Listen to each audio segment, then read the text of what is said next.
Hello, Advertising 3 students. I hope you are enjoying the Good Friday. I'm sure some of you are just relaxing at home. Some of you are at church. Some of you are doing your assignments. And some of you are busy grooving. But anyway, I had to pre-record today's lesson since we are both not on campus, like we usually do on Fridays. And I hope you have time listening to this lesson because some of the issues that I'm going to highlight in this lesson are going to be relevant to your assignments. And before I start this lesson, I also need to point out to students that by now, all of you should have had access to Core Campus.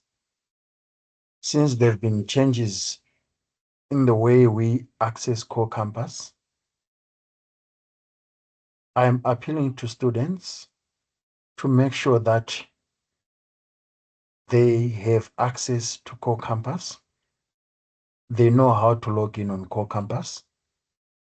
Do not wait until it is the last day of submission, only to realize that you cannot submit the assignment, the F1 assignment.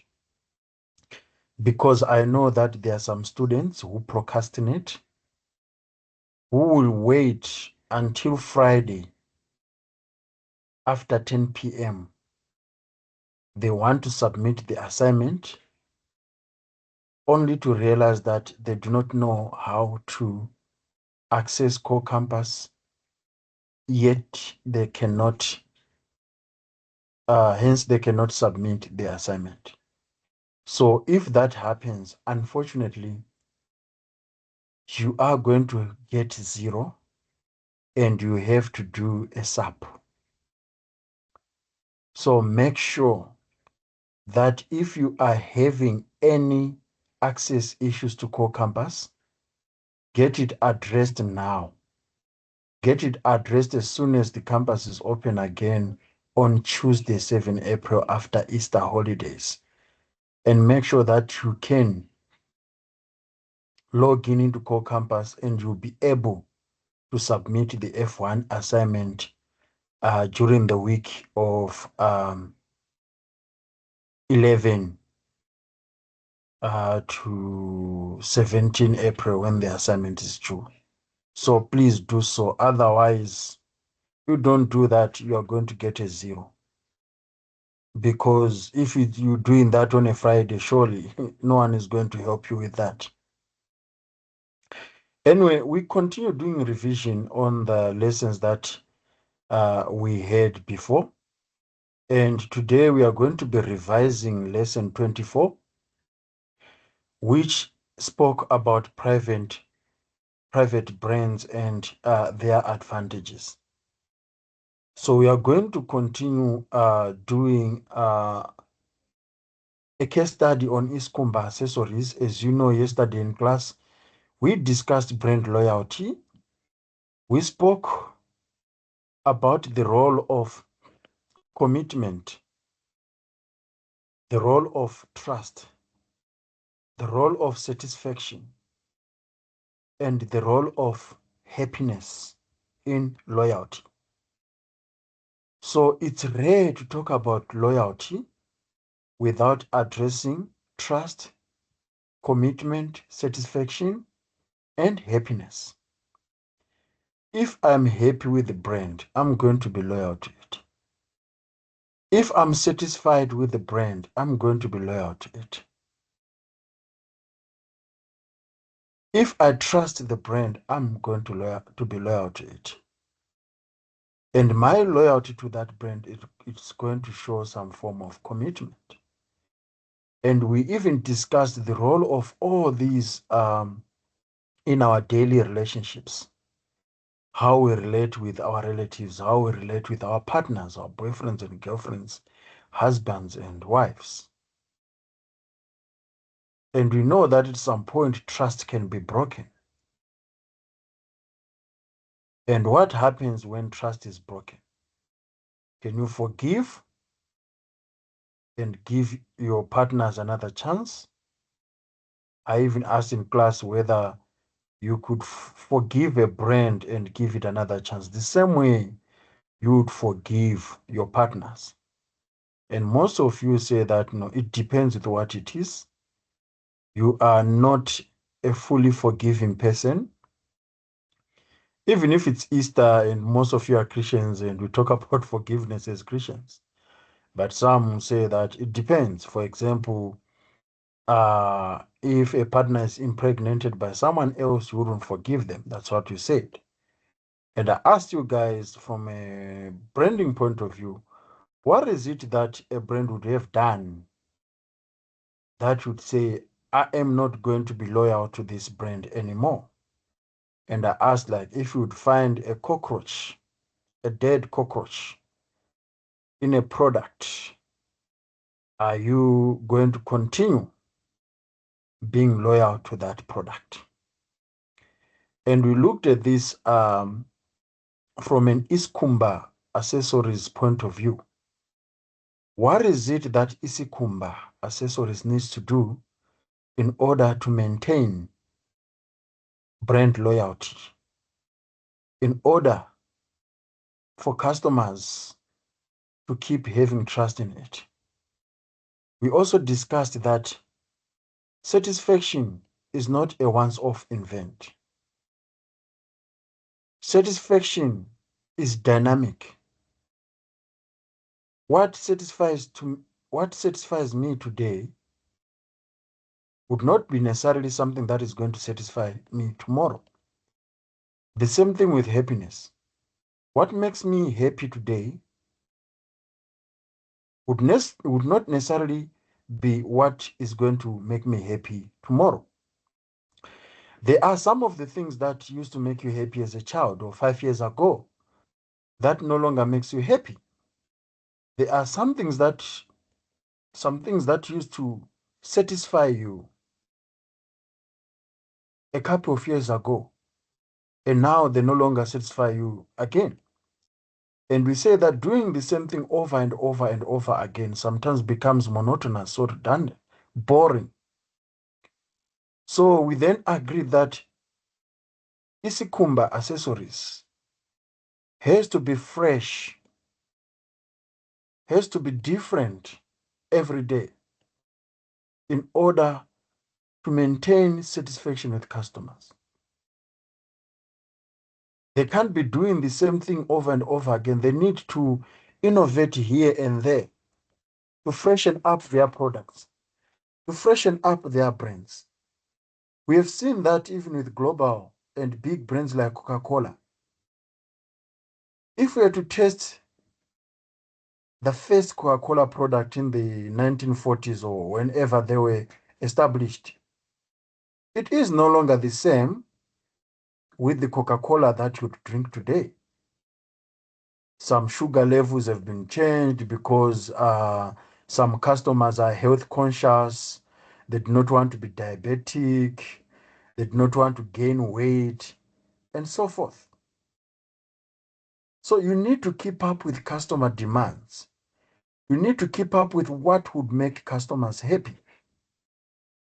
The same way you would look at Volkswagen or other car manufacturing brands. You look at their cars, the one that they had in 1990s and the one that they have now. They are freshening their products, coming up with innovative features. Some are even freshening up their logos. You look at the logos that they used in the 90s or 80s and the logos that they are using now, they've tweaked it here and there so that they could remain fresh. It is always good to freshen your appeal to sustain brand loyalty. So those are the things that we discussed yesterday and also discussed brand equity, how loyalty could sustain the market share and the market value. So today we are going to continue and we are going to be looking at private brands and advantages to retailer. So we are going to have a look at Isikhumba. Just to remind students, I'm just going to read about Isikhumba again because most of you guys have not been attending class. So some do not know exactly what Isikhumba is all about. Isikhumba Accessories started in Soli's backyard in a township in Limpopo. Soli initially started making accessories like handbags, wallets, and belts from leftover animal skins or hides he collected after traditional slaughters at weddings and festivals in this township. He would buy the skins or hides from friends and family and put them through the tanning process, which includes soaking, liming, removing extraneous tissues, dehairing, scalding, and fleshing. Deliming, betting or peeling, drenching, and pickling. He created the handbags, wallets, and belts from the leather and started selling them to people in and around his house. After doing this for 6 months, he noticed that there was a real demand for his products as people were coming from far away to buy his accessories. So he formed partnership with butchers in the townships that provided him with discarded skins or hides at a discounted rate. Word of Isikhumba Accessories' great success spread through the township, and the community quickly came together to support Soli by buying his accessories and referring others to him. Clothing stores and curio shop in the area started selling Isikhumba accessories, and within 18 months, the brand had become a household name in Limpopo. Soli formed partnership with souvenir and courier shop at rest stops along the N1 highway, and soon Isikhumba Accessories was noticed by various international tourists and executives traveling the country.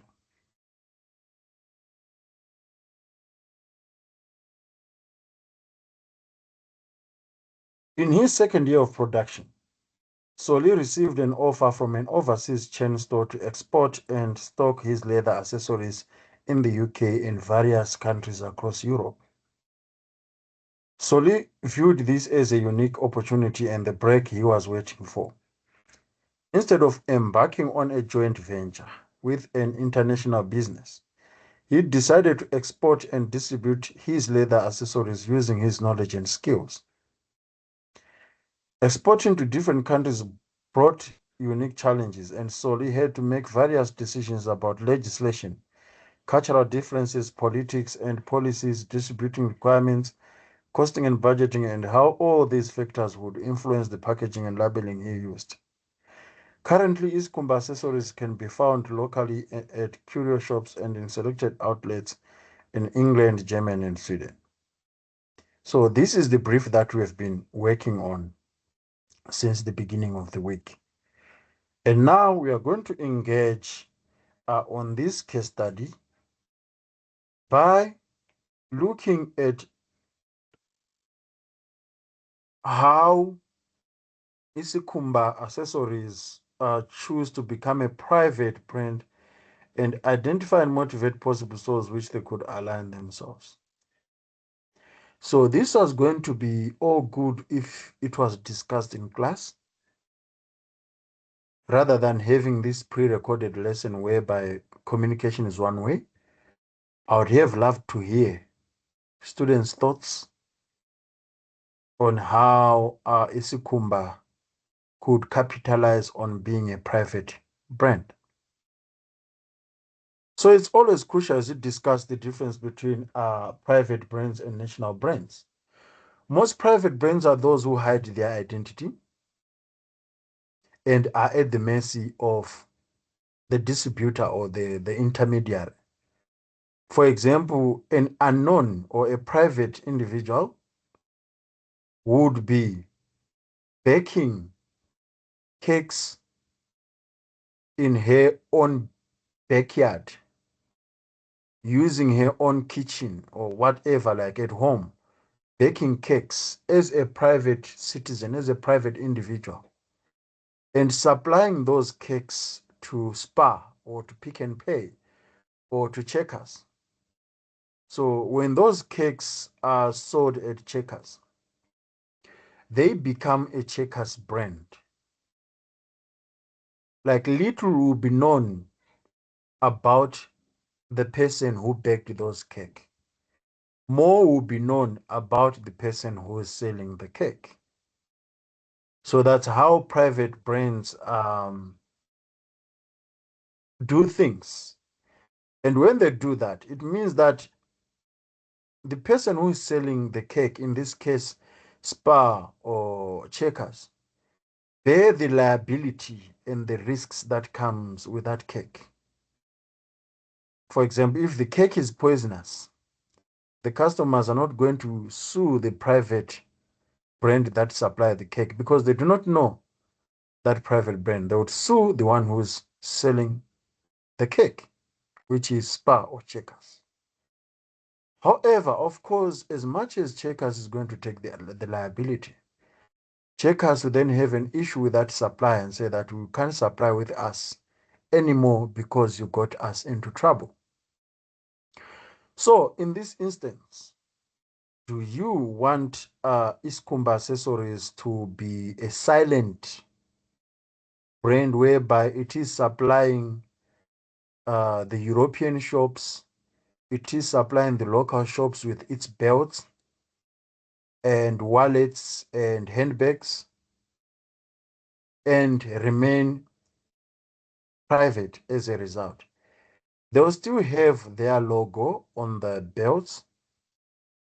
They'll still have information about Iskumba on their products.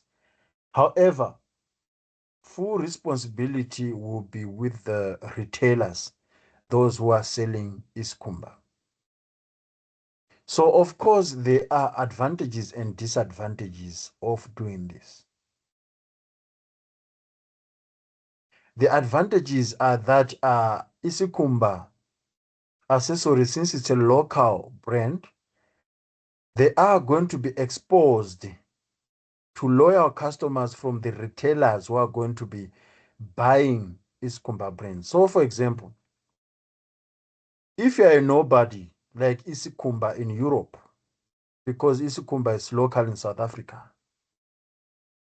it is going to be difficult for Isikumba to brand itself to European markets. So rather, let Isikumba be branded using known retailers in Europe. The same way with that private individual who is baking cakes for Checkers, for Spar and Pick and Pay. Less people know about that person. If that person was to sell directly without involving these retailers, chances are that the person was not going to make more sales because little is known about that person. But if that person is selling to Checkers, Pick and Pay, and so forth, these retailers have got a huge customer base. So this private brand is then gaining more exposure from the market that these retailers have. So that's one of the huge advantages that Iskumba could have when aligning with stores that are going to be distributing its products. The other advantage is one that I've discussed, that Isikumba could be shielded from reputational damage. To some extent, it could have a go on reputational damage, but it won't be as big as the damage that is going to be inflicted on the retailer. We saw that with Clicks Pharmacy in South Africa. A couple of years ago, there was a racial backlash against Clicks because one of its suppliers had a marketing campaign, an advertising campaign that seemed to appraise white hair, saying that hair from white ladies is smooth, is curly, and all these appraisal on white hair. And then the same advert say that hair from black women is dull, it easily breaks. Like it was more like black hair is undesirable. And as a result, Click Store as a distributor is a store that sells the products from this brand. Faced a huge backlash to an extent that political parties were involved, people were involved. Some Click's building stores were stormed, some were vandalized, and so forth. Yet this was not a Click's brand. It was a brand from Tresemme. I don't know how to pronounce the name. So Tresemme is a private brand. So you need to understand the issues of reputational damage and crisis communication and scandals and liability when something happens. Then, of course, disadvantages are that you remain unknown and the retailers are the ones who are going to be known. Another disadvantage is that the retailers will have a say in your pricing. So, for example, if Isikumba is a luxury brand, it means that it needs to align with luxury stores. Otherwise, if it aligns with generic stores, it is going to have an impact on its pricing. It is going to have an impact on the products it associates with. So if it is a luxury product, it has to align itself with a luxury retail. So it is crucial to understand these things. Otherwise, one or the other, it all depends with Isikumba's positioning in the markets. If Isikumba is already established itself in Europe and locally in South Africa, then there's no need for Isikumba to remain a private brand. Isikumba on its own, it can be a retailer. It can have its own stores across the country and across Europe. But this means it is going to have a lot of operational costs, shipping costs, warehousing costs, insurance costs, and all these costs that are related with running a retail store. So you need to think carefully and be strategic on how you are going to capitalize on all these, and also think about your marketing communications, your IMC. How are you going to distribute your communication across different segments? So rather let your intermediary or distributor or retailers communicate on your behalf. So when they're advertising their brand, when they're advertising their products, they are also going to advertise your products. So in such way, you are cutting on advertising budgets. For example, if it's Pick and Pay, or if it's Checkers, they have got their own advertising campaigns on national TV, on social media, and so forth, whereby they display the products that they are selling. For example, they can display Hallet's sugar saying that is now 35 Rand. As much as it is a Pick and Pay advertising, for the fact that Hallet's sugar is appearing on the screen, it means that Pick and Pay is doing Hallet's a favor. It is exposing Hallet's to its customers. So thereby, there is no need for Hallet's to have its own advertising or marketing campaigns, because already Pick n Pay is already doing its job, even though Pick n Pay is not only advertising that harlots, it advertising harlots with other products. So by being a private brand, from an advertising point of view, you can actually cut a lot on your advertising spend, on advertising labor, by letting the retailers do your communications. However, you need to understand that the retailers are not going to do or to provide more information about your products because their IMC is based on sales, not based on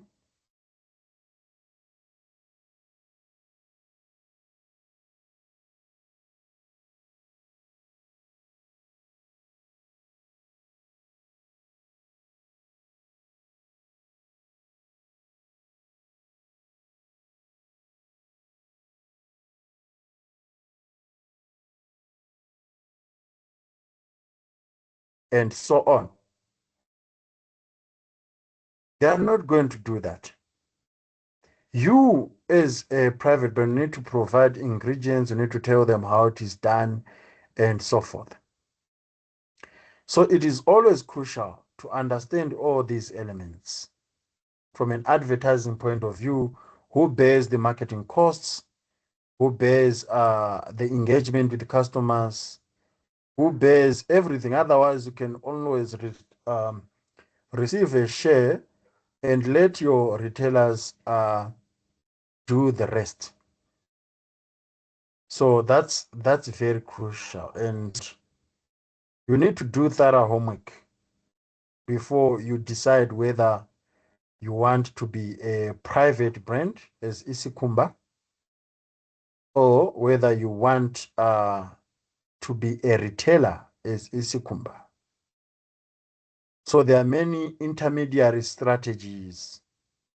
Carefully planning and thinking about how you want to protect your name, your logo, your reputation, your image, and all these elements that we discussed in the previous lessons before you can embark whether you want to be a private brand or not. You also need to think about the supply and demand. This is very crucial. Are you going to be able to supply the whole of Europe if you decide to be a retailer? Versus, are you going to supply to intermediaries if you decide to become a private brand? So that's all that I had for you in this lesson, which is lesson 35, discussing whether Isikumba can be a private brand or a retailer. In the next lesson, we are going to do a second part revision of private brands and retailers. Just in conclusion, you need to understand that private brands are products developed and marketed by retailers rather than by manufacturers, giving retailers greater control over pricing, promotion, and shelf placement. Over time, private brands have evolved from low-cost generic products to sophisticated brands with improved quality and packaging. Retailers benefit from high profit margin and stronger store loyalty when promoting private brands. However, national brands manufacturers respond through advertising innovation and stronger brand positioning to maintain their competitive advantage. The interaction between private brands and national brands highlight strategic competition within modern retail markets.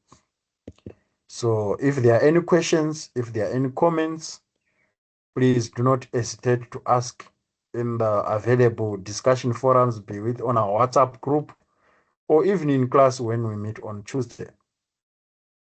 Then I'm going to have a next lesson for today, which is lesson 36. It is the last lesson for this week, for week 6, where we are going to do the second part of lesson 24. Thank you.